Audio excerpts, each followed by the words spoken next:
e deixa Deus te usar.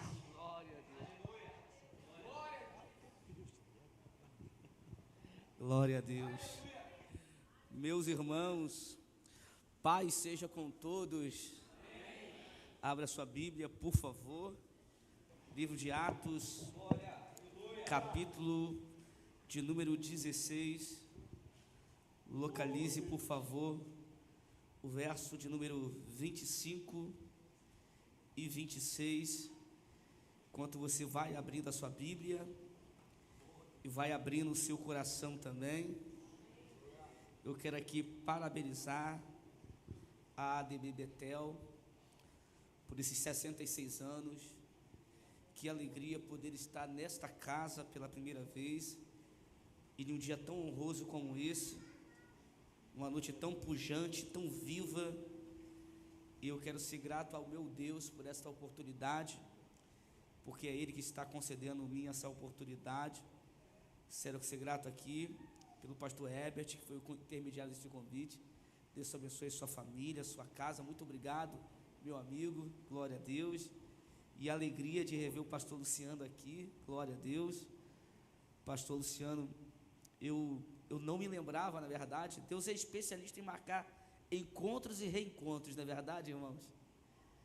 E eu sou muito grato. Muito obrigado, meu pastor. Que alegria rever o senhor.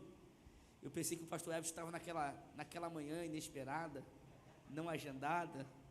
Glória a Deus. Que bom reencontrar o senhor aqui. Eu estava numa quarta-feira buscando o Senhor lá perto da minha casa. Tem um monte bom lá para oração, irmãos. Estava dentro de uma mata escondido. O telefone não parava de tocar, muito cedo. Aí eu falei, não vou atender. Aí eu estou vendo que o pastor Jaime Soares está me ligando. Eu falei, pastor Adriano, eu quero uma fonte de oração agora. Hoje, eu falei, sério, meu pastor? Eu falei, meu pastor, não tem um trabalho de oração do jeito que o senhor quer, não. Eu sei o que o senhor quer. Aí ele ouviu os passarinhos cantando, irmão. Aí ele falou assim, e esses passarinhos aí?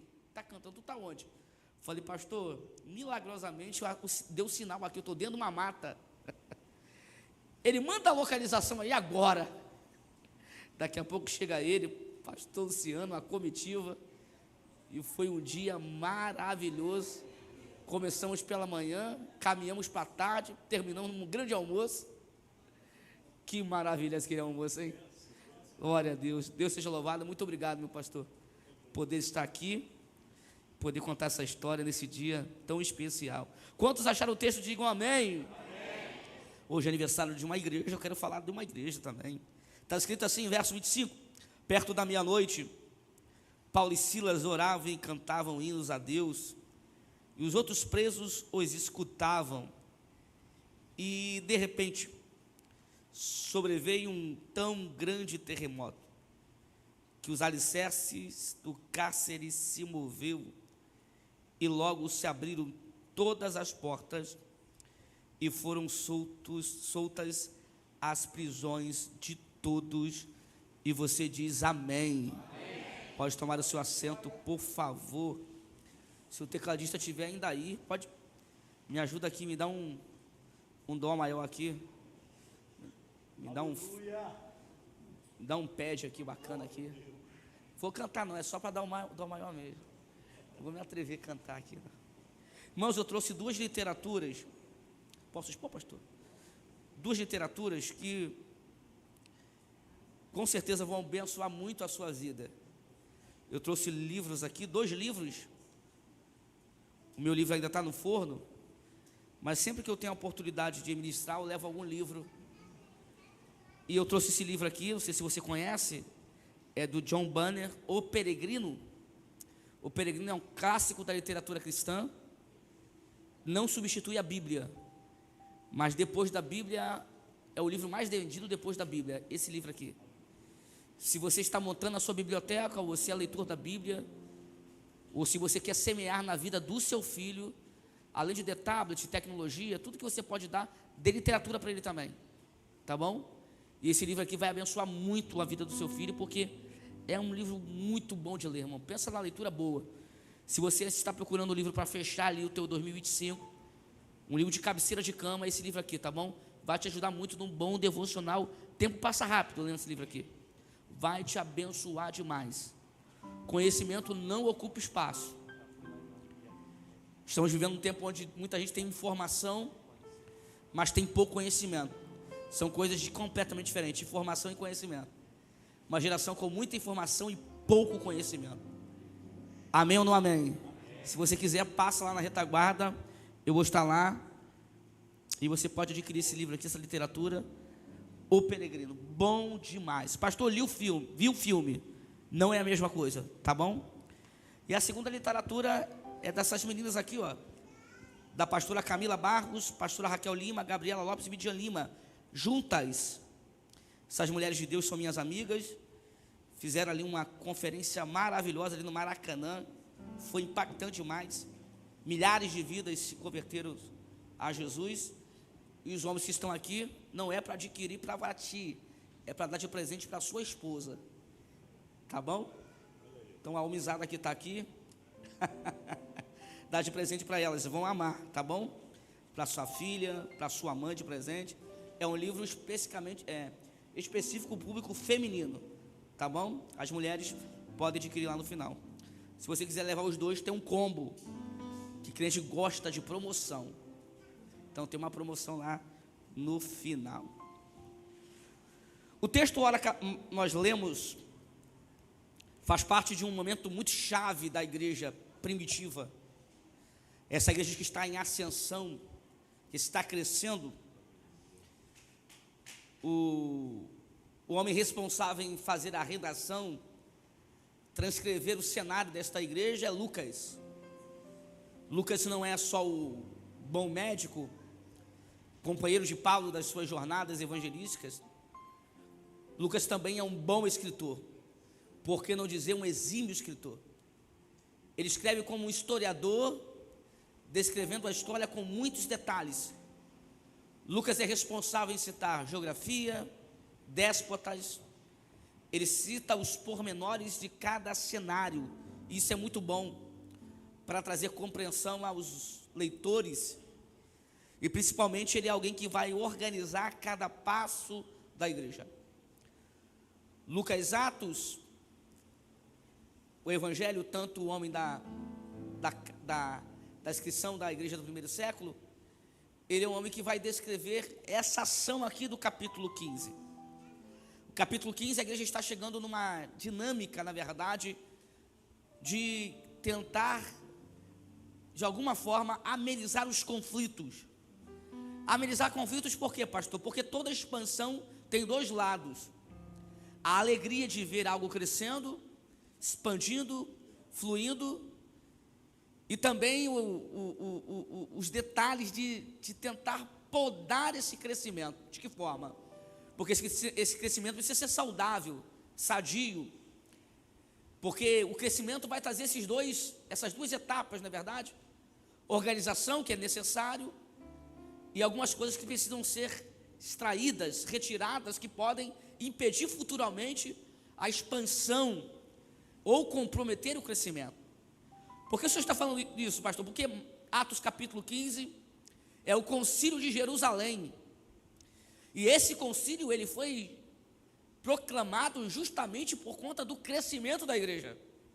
Por que do crescimento? Porque na sua grande maioria eram judeus ortodoxos de Jerusalém, judeus da terra, judeus que se converteram lá em Atos dos Apóstolos, que passaram pelo Pentecoste, que receberam a ação do Espírito, judeus que receberam o batismo com o Espírito Santo, foram cumpridos neles os dias de Joel, o derramar do Espírito, o contra-gota que foi tirado e o derramar que alcançou o tal da carne, nações, filhos e filhas, velhos, crianças. Ou seja, o Espírito Santo agora que não está destinado a uma classe sacerdotal, profética, não, dos juízes, não, agora é dado a todos. Todos estão cheios do Espírito Santo, todos estão vivendo esse avanço da igreja, todos estão vivendo essa dinâmica do Espírito agora, e essa dinâmica do Espírito que vai impactar quem está perto e vai alcançar quem está longe. Esse Espírito que foi derramado sobre a igreja e foi requisito para a expansão, porque Jesus deu alguns nortes sobre esta igreja, e um dos nortes dessa igreja estava ligado justamente a Atos capítulo 15, porque Atos capítulo 15 é a grande virada de chave da igreja, porque ao chegar aos confins da terra, teve que se passar por Jerusalém, Judéia e Samaria, e na Judéia, em Jerusalém e Samaria, tiveram os problemas, e esses problemas que aconteceram, na verdade, não impediram o propósito. Na verdade, um dos pré-requisitos de Jesus para a igreja foi ser cheia do Espírito Santo. Ser cheia por quê? Para chegar nesse momento. Pré-requisito para quê? Para o avanço, para o dinamismo, dos embates e os detalhes que essa igreja enfrentaria. Jesus estabeleceu um pré-requisito para o avanço da igreja, porque o Espírito não acendeu uma chama para fazer a igreja ficar. Porque você vai passar dias aqui de congresso, de conferência, de festa, e você vai ser cheio do Espírito, e esse impacto do Espírito aqui, pastor, para fazer a gente ficar? Justamente, claro que não, porque toda ação do Espírito não é para fazer a igreja ficar, justamente é para fazer a igreja sair.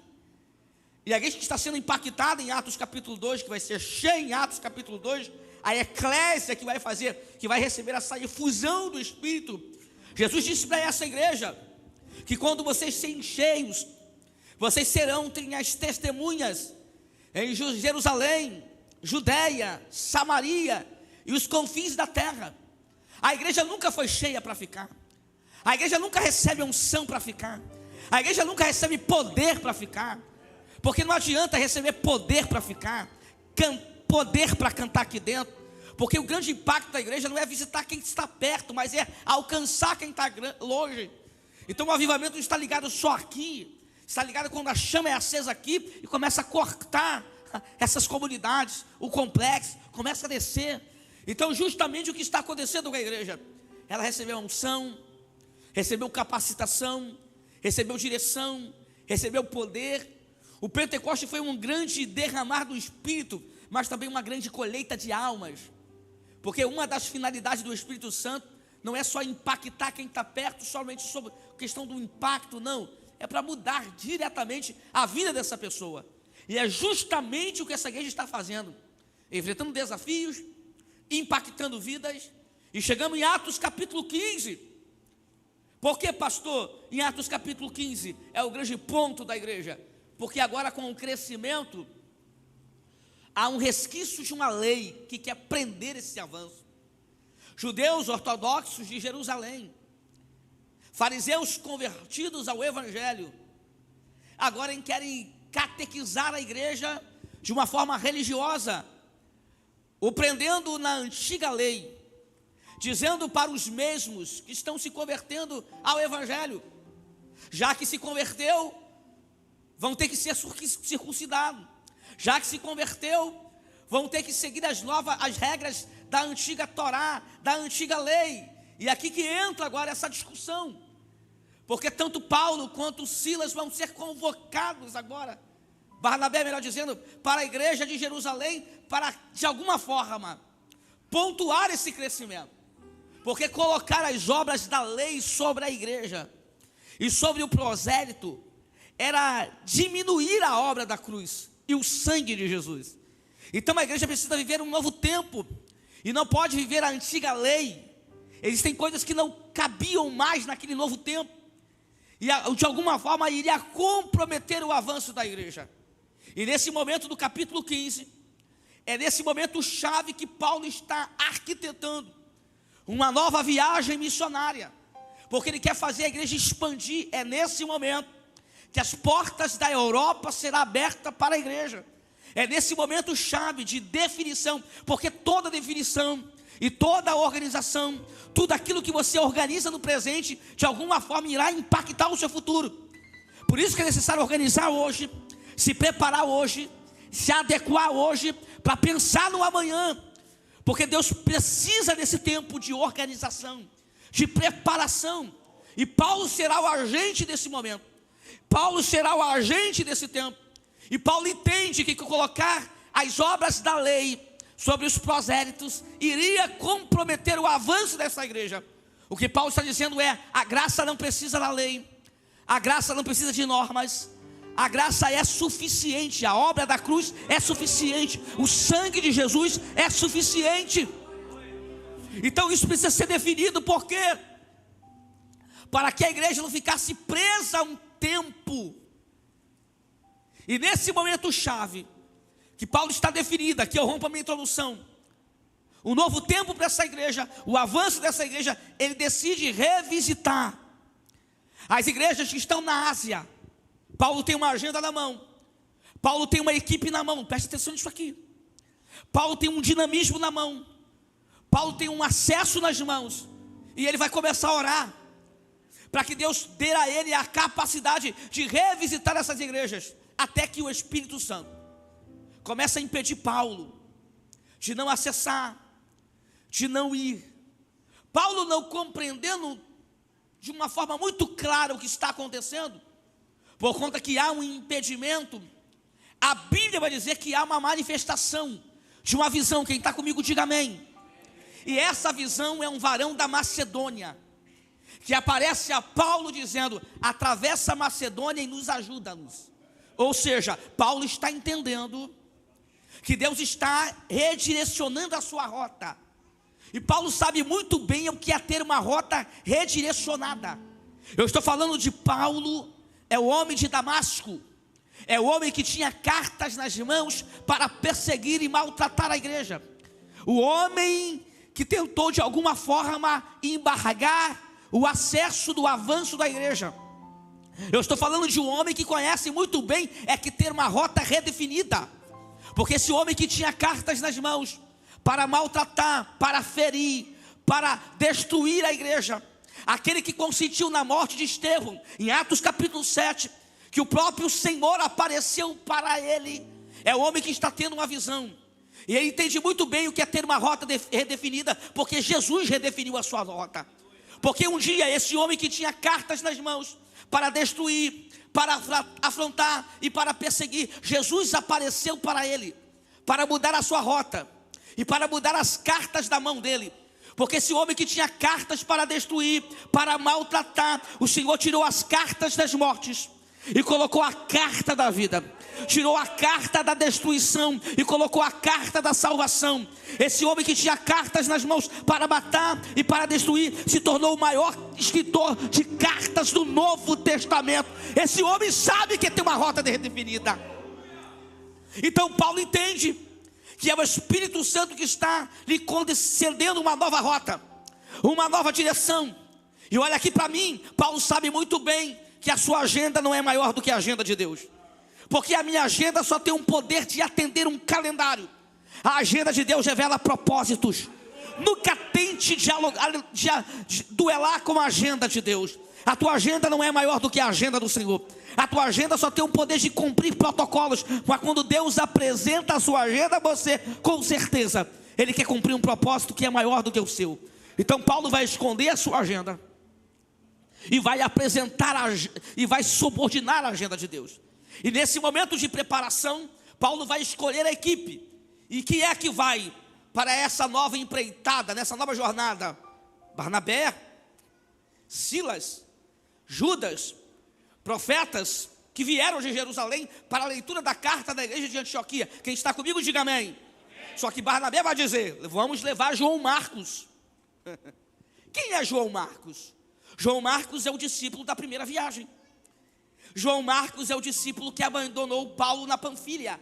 Aí o que isso aqui Paulo diz? Não, João Marcos não vai. Por que João Marcos não vai? Porque não é maduro o suficiente para essa jornada. Porque João Marcos dá detalhes, características de alguém que começa e não termina. E Paulo não pode levar alguém imaturo para essa guerra, para essa jornada.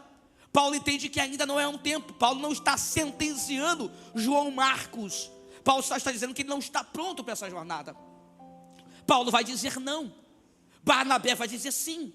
E não há nenhum tipo de diálogo entre Barnabé e Saulo. Barnabé vai para o lugar e vai ser bem sucedido em Chipre. E Paulo vai continuar navegando para Macedônia. Quem está comigo, diga amém. Não havendo consenso entre Barnabé e Paulo, Paulo vai para um lado e Barnabé vai para o outro. Porque Paulo entende que João Marcos não está pronto, é imaturo o suficiente para aquela jornada. Pastorear, por muitas vezes, é ter que tomar esse tipo de decisão. É entender quem está pronto e quem não está.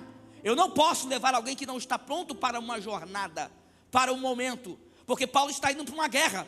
Paulo não está indo para passear na Europa. Paulo está indo para um combate. Paulo está indo para visitar as ilhas na Macedônia. Não, ele está indo para a guerra. E para a guerra eu preciso de guerreiros habilitados, com discernimento. E Paulo entende que nesse momento não é o tempo de João Marcos partir. E ele vai navegar. Ele está atravessando. Ele vai chegar em Filipos. Filipos é uma colônia romana helenizada, que ainda não há uma sinagoga estabelecida. Paulo, quando chega lá, ele está dentro de uma casa, e ele sabe muito bem que os seus passos precisam ser muito bem orquestrados. Então Paulo vai sair da sua casa em busca de uma sinagoga para a oração. Por que para a oração? Porque para viver uma expansão eu preciso orar. Para viver uma expansão eu preciso de oração. Por que Paulo está procurando um lugar para orar? Porque não tem avivamento sem oração. Porque não tem expansão sem oração. Não tem como viver o novo sem oração. Já que a agenda é de Deus, essa agenda precisa ser fundamentada na oração. Paulo quer uma sinagoga para quê? Para orar, para a leitura da palavra. Só que a Bíblia diz que Paulo vai encontrar mulheres, redobre a sua atenção, que estão no leito de um rio. E Paulo vai abrir a sua boca para começar a orar. E para começar a pregar. Por que Paulo vai pregar? Porque entende que ele foi colocado naquele ambiente para a oração e para a pregação. Paulo vai abrir a sua boca. E Deus vai abrir o coração de Lídia, vendedora de púrpura, que está no leito daquele rio. E tendo uma coisa, irmãos, aleluia, Paulo vai respaldar o seu movimento a partir da oração. Toda a visão que Deus te der, ela vai te fazer orar. Todas as vezes que Deus te apresentar, Ele está te convidando para a oração. Paulo entende que ele não pode se mover no aleatório. Paulo entende que todo o movimento precisa ser respaldado por uma ordem. Então ele vai abrir a sua boca, e Deus vai abrir o coração de alguém. E agora esse homem que não tinha lugar para a oração, agora tem uma casa de uma empresária da cidade, vendedora de púrpura, e Lídia, que vai abrir a sua porta apenas para assim receber Paulo e Silas dentro da sua casa. Na verdade vai constrangê-la a ficar ali. Agora esse homem que não tinha lugar para oração tem uma casa para orar. E essa casa vai se tornar um ponto de pregação, aonde Paulo vai começar a pregar dentro dessa casa. Paulo vai começar um trabalho dentro dessa casa. E olha aqui para mim, olha que interessante. Nessa jornada da oração, nessa jornada de Paulo até chegar a esta casa, a Bíblia vai dizer que uma menina que tem um espírito maligno, na verdade ela é uma pitonisa da cidade, uma mulher que tem um consórcio que lucra com ela. Há um espírito maligno, há uma potestade naquela região, em Filipos. Há alguém que toma conta daquele território, e já identificou quem pisou ali. A menina, ao ver Paulo e Silas, ela está testemunhando, dizendo: esses homens que passam por aqui são homens de Deus. E isso aqui não vai mexer com o coração de Paulo, porque Paulo sabe muito bem o que ele foi fazer ali. Porque se tem uma coisa que o diabo sabe lidar, é com distração. Não deixe nada te distrair. Existem momentos da nossa vida que nós precisamos calar algumas vozes, assim como foi cantado aqui hoje. Eu preciso calar todas as vozes, menos a tua.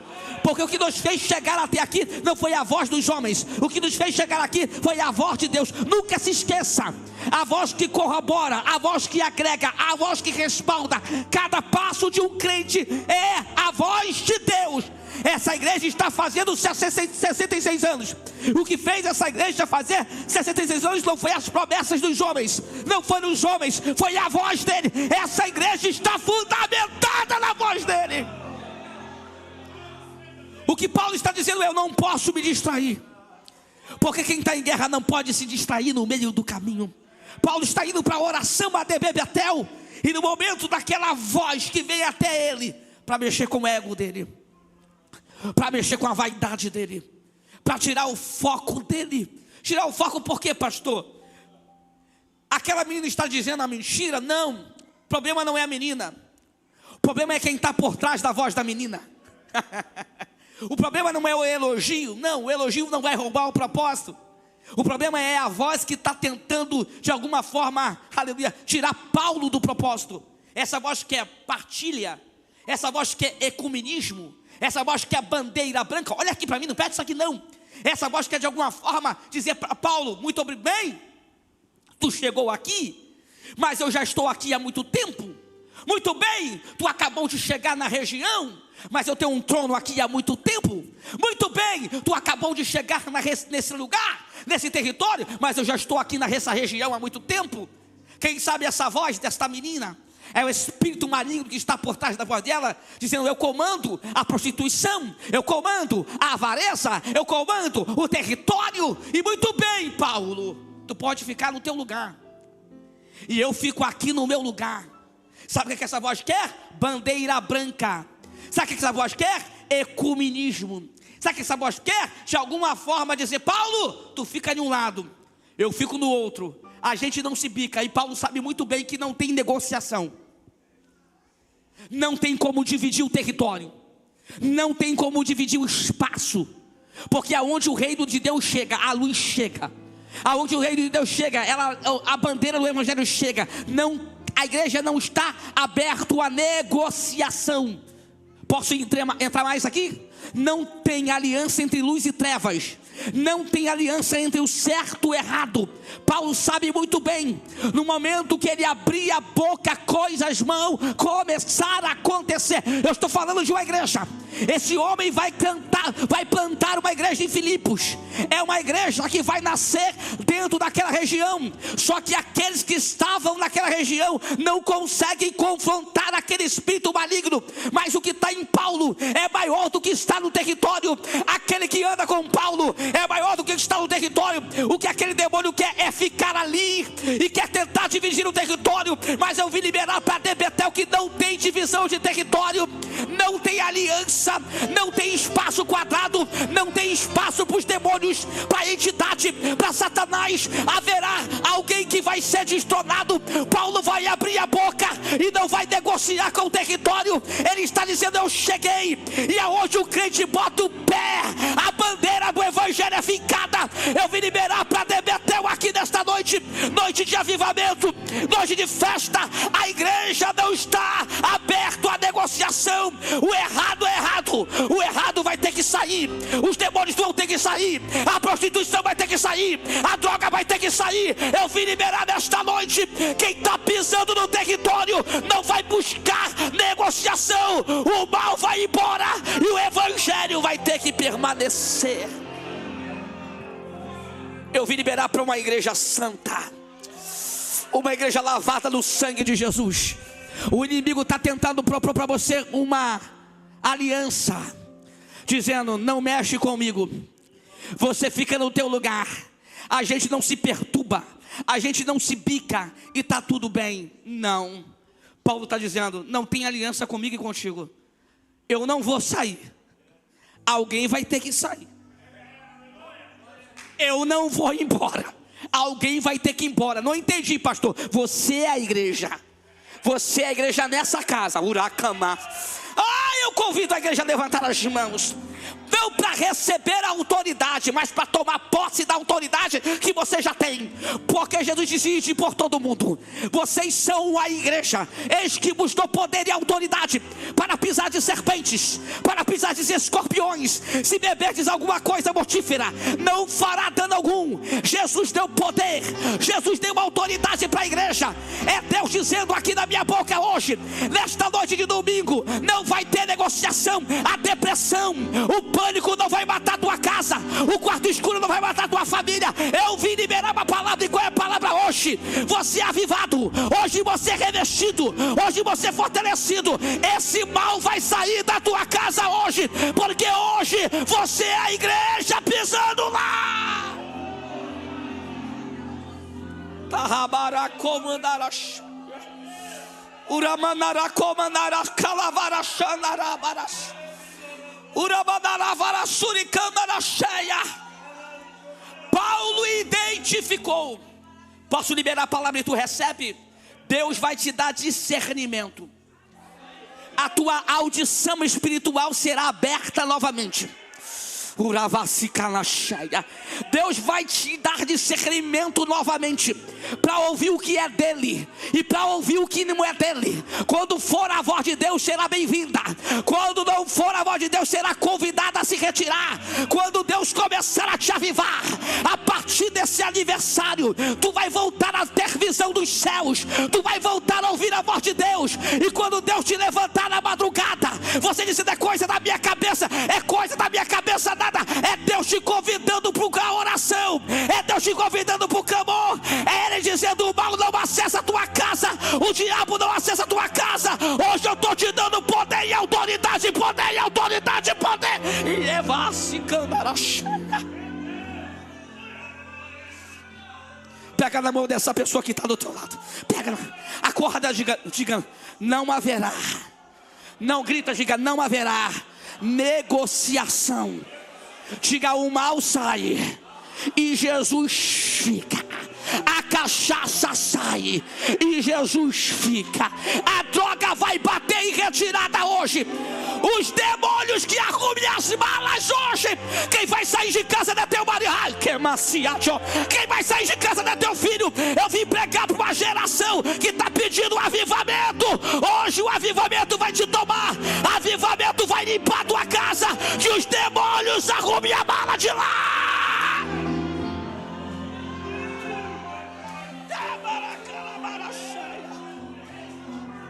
Aleluia.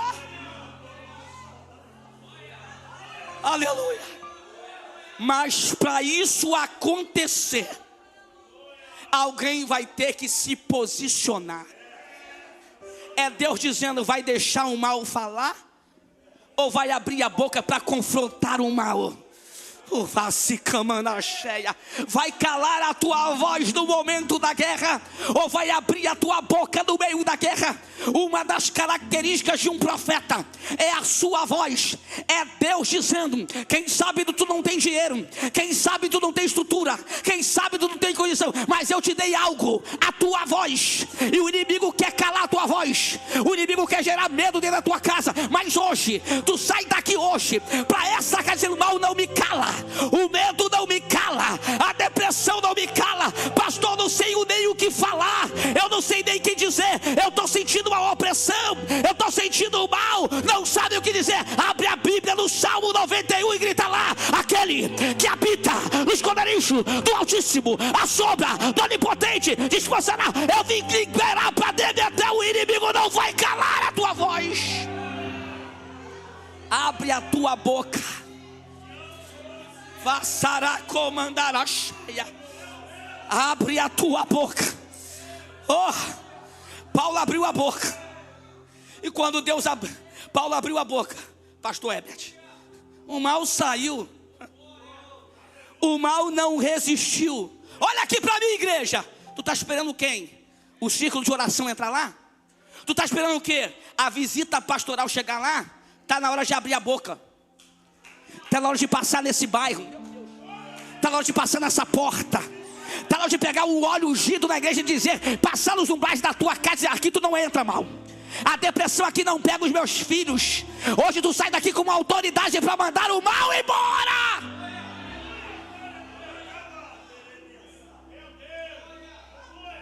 Pastor, o mal saiu? E como saiu?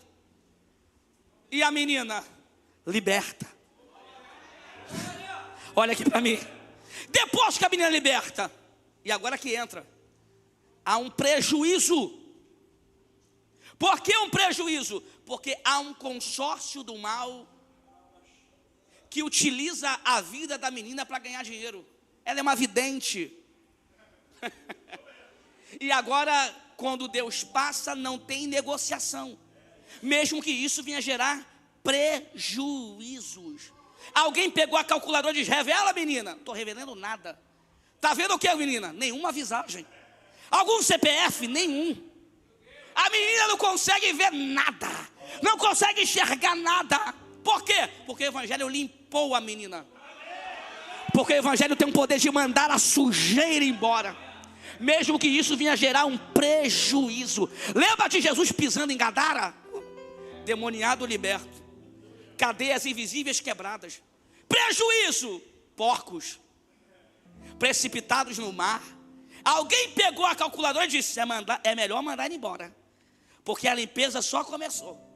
Se ele ficar aqui, ele vai limpar Decápolis inteira. E antes que comece a limpeza, manda ele embora, porque ele não negocia com o ambiente.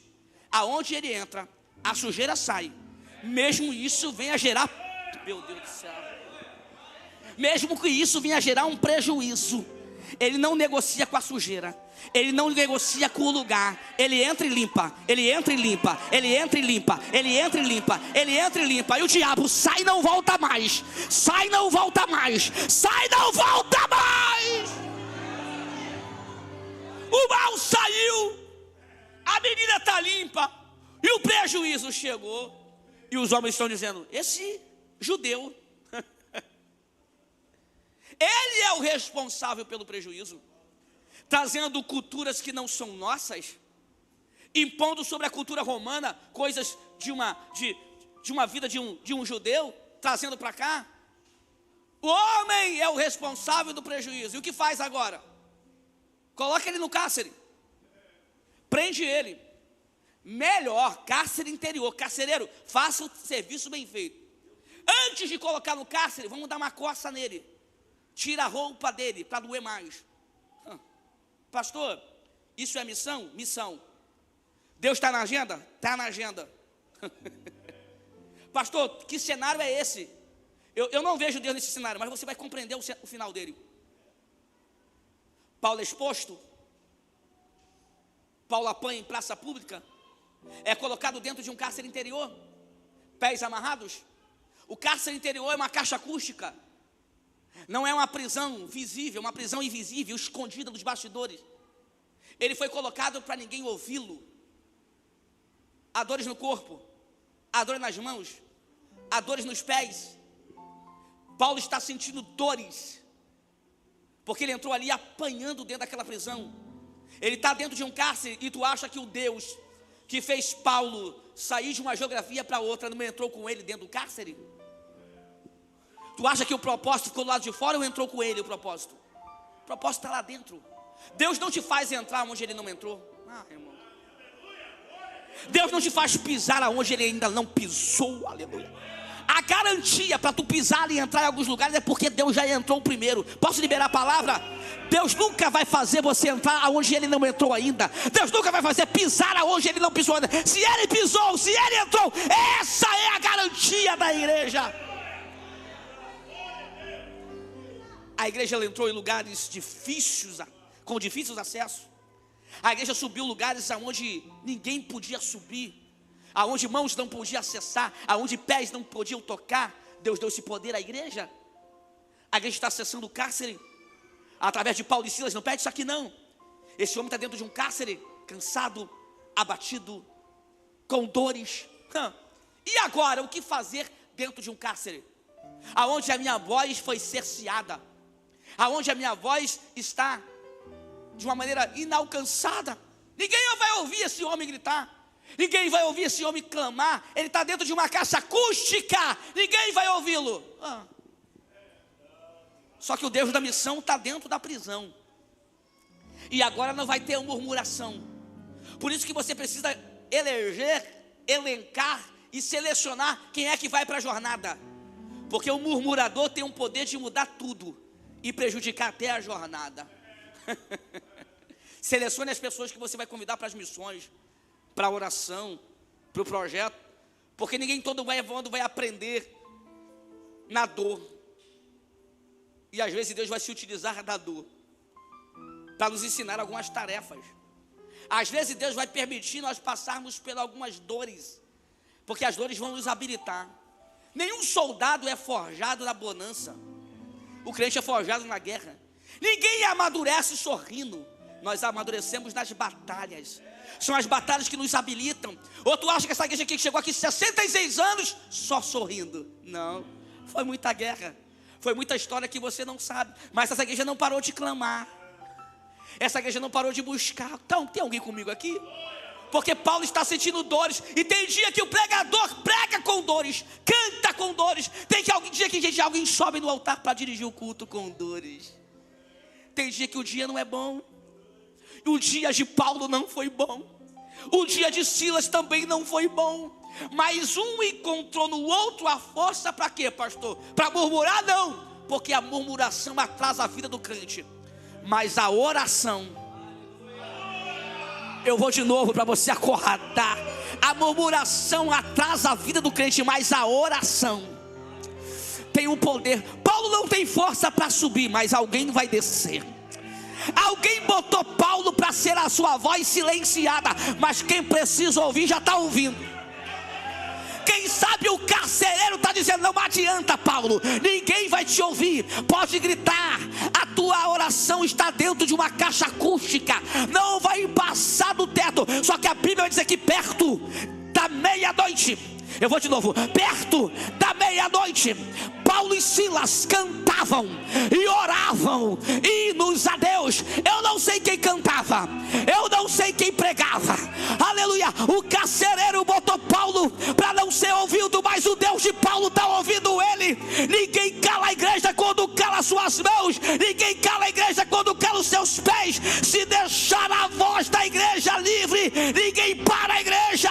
A Constituição pode tentar parar, as leis podem tentar parar, mas quando a igreja começa a orar, Deus começa a se manifestar. Pega na mão dessa pessoa, diga: ninguém, tu não falou, diga: ninguém vai calar a nossa voz. Carcereiro não vai calar a nossa voz, leis não vão calar a nossa voz. Pastor, do que o Senhor está falando? Se prendeu as mãos, se prendeu os pés, se deixar a voz da igreja livre. A voz da igreja tem o poder de trazer o céu para a terra. Eu vou de novo, a voz da igreja tem o poder de trazer o céu para a terra. Os pés de Paulo estão na terra, mas a sua visão está no céu. Eu vou de novo, os pés de Paulo estão na terra, mas a sua visão está no céu. E a Bíblia vai dizer que de repente, por quê, pastor? Porque Deus é especialista em amplificar aquilo que alguém quer abafar. Tem gente que tem síndrome de carcereiro, bota a gente dentro de uma situação para não ser ouvido. Ninguém vai acessar, ninguém te tira daqui, ninguém te arranca daqui. Só que agora há uma oração e uma canção subindo, cruzando o céu do teto do cárcere. A Bíblia vai dizer que os outros presos estão ouvindo uma canção, meu Deus, que está abençoando. Tem uma oração subindo e tem uma resposta descendo. Meu Deus, porque tem uma resposta descendo? Porque a Bíblia diz que perto da meia-noite. Pastor, é meia-noite? Não, é perto. O horário é impreciso, mas a atuação é precisa. Porque a Bíblia vai dizer que sobreveio, é uma preposição, não vem da terra para o céu, vem do céu para a terra, não vem de baixo para cima, vem de cima para baixo. Porque o que está vindo aí para a tua vida, o que está vindo aí para essa igreja, o que está vindo aí para a tua casa, não vem de baixo para cima, vem de cima para baixo. Sobreveio um terremoto que abalou os alicerces da prisão, e as prisões se moveram.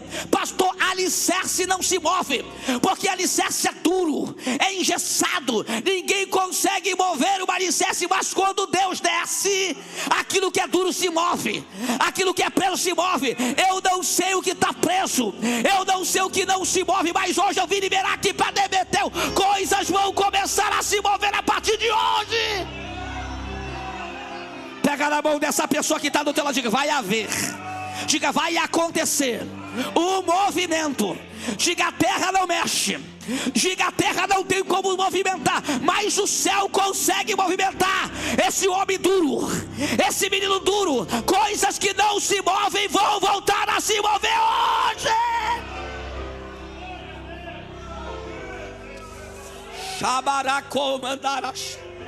E eu começo a encerrar a minha participação, porque a Bíblia diz que as prisões se abriram. Todas as portas se abriram.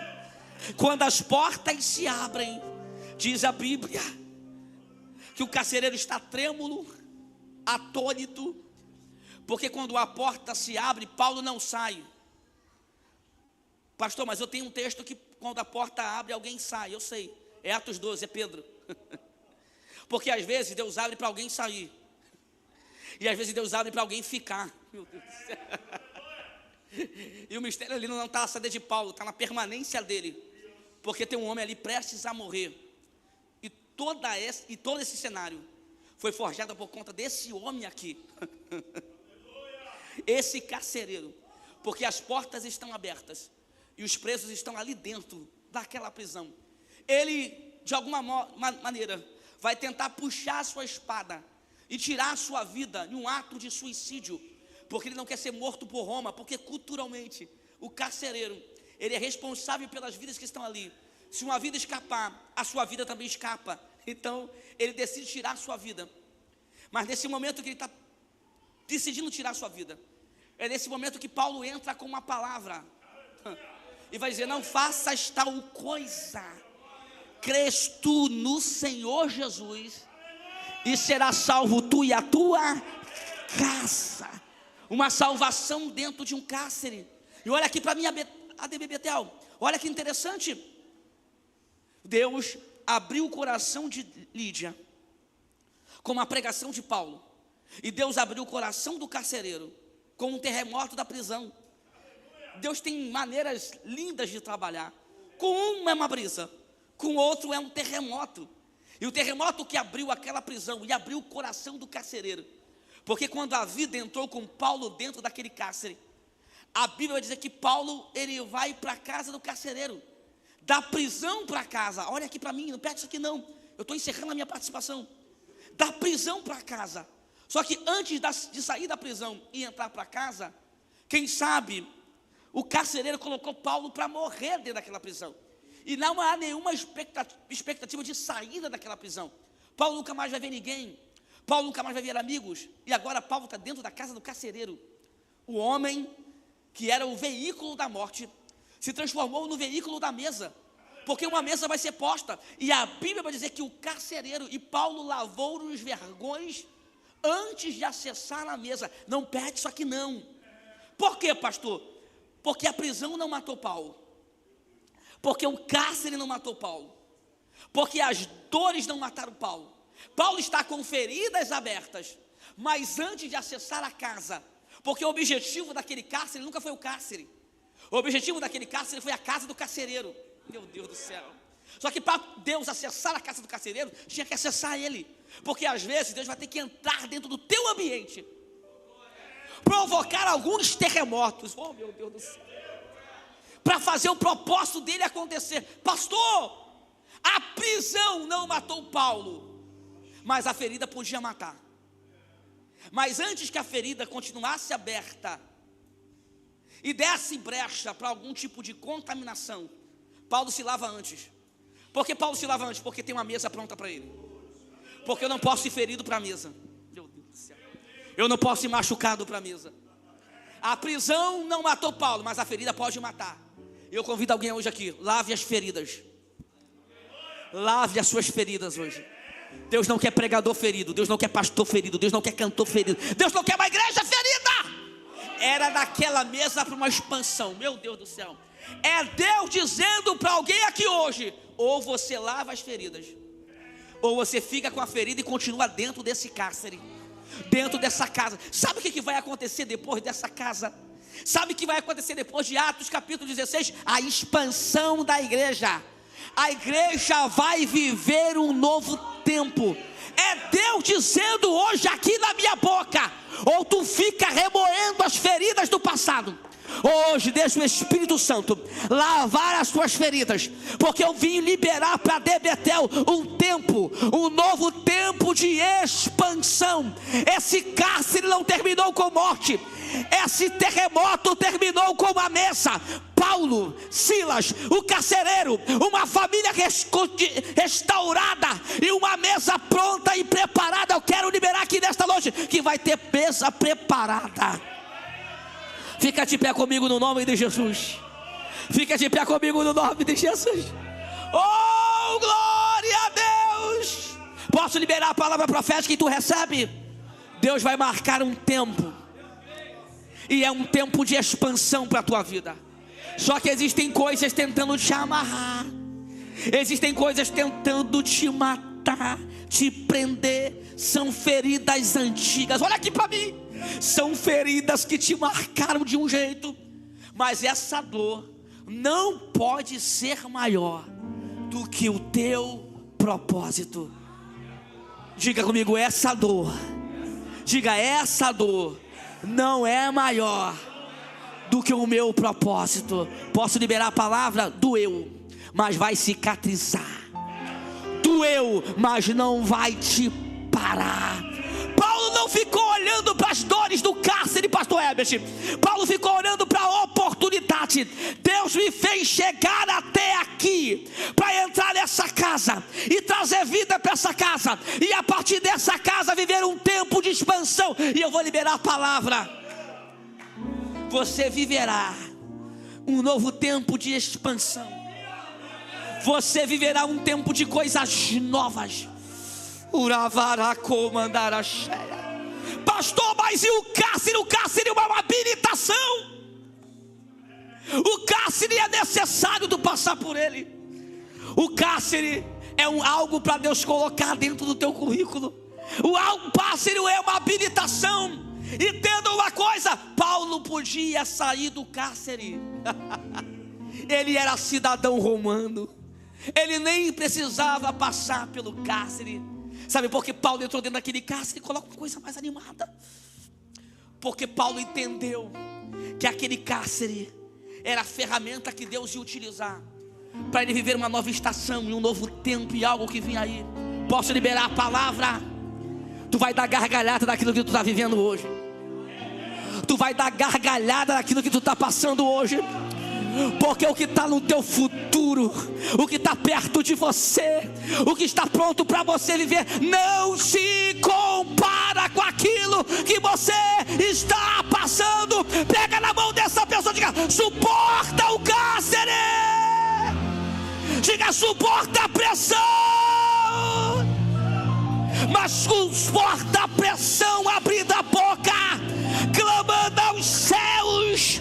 É o céu dizendo: eu estou dentro do cárcere, eu estou fora do cárcere. A minha voz vai aonde você vai. Cadê a igreja para levantar a voz e a levantar as mãos bem alto e começar a glorificar?